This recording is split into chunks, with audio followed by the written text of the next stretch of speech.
Senior अदाकार असद मलिक ने कहा है कि उन्हें शादी का कोई शौक नहीं, शादी के बगैर भी जिंदगी गुजारी जा सकती है। ताहम वो शादियों के खिलाफ नहीं हैं। उन्होंने खुद अपने हाथों से अपने वालिद की दूसरी शादी करवाई है। असद मलिक ने अपने हालिया इंटरव्यू में बताया कि जब उनकी उम्र 20 साल थी तब उनकी वालदा इंतकाल कर गई थी। उन्हें वालदा के साथ गुजारे गए लम्हात अब याद नहीं रहे।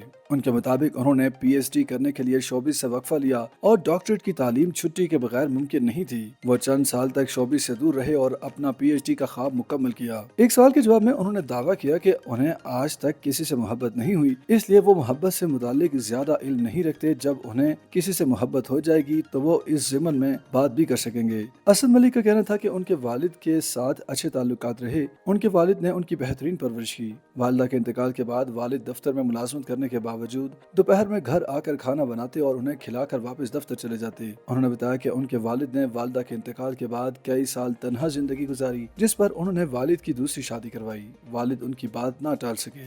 अदाकार ने इस बात पर भी इज़हार अफसोस किया कि वालिद की मौत के वक्त वो उनके साथ ना थे और ये गम उन्हें जिंदगी भर रहेगा। शादी से मुताल्लिक सवाल पर असद मलिक ने कहा कि उन्हें शादी का कोई शौक नहीं। उनके ख्याल में शादी के बगैर भी जिंदगी गुजारी जा सकती है। उन्होंने एतराफ किया कि उन्हें बच्चे बहुत अच्छे लगते हैं, लेकिन वो शादी की जिम्मेदारियों से भागते हैं। उनके मुताबिक शादी का मतलब ये होगा कि वो किसी की बेटी घर में लाएंगे और उन्हें वक्त समेत दीगर चीजें फराहम करेंगे और फिलहाल वो जिम्मेदारियां निभाने के अहल नहीं। असद मलिक का कहना था कि वो जिम्मेदारियों से फरार नहीं हो रहे, बल्कि वो जिम्मेदारियां निभा नहीं सकेंगे और ये कि शादी के लिए उन्हें बहुत सारी चीजें छोड़नी और कुर्बान करनी पड़ेंगी, इसलिए भी वो शादी नहीं करना चाहते। YouTube पर गूगली न्यूज देखने के लिए youtube.com की सर्च बार में गूगली न्यूज टीवी टाइप करें। गूगली न्यूज के पेज पर सुर्ख रंग के सब्सक्रिप्शन वाले बटन पर क्लिक करना ना भूलिए। YouTube पेज पर अपलोड होने वाली वीडियोस से बाखबर रहने के लिए बेल आइकन पर क्लिक कीजिए। आपको हर नई वीडियो के बारे में नोटिफिकेशन मौसूल हो जाएगा।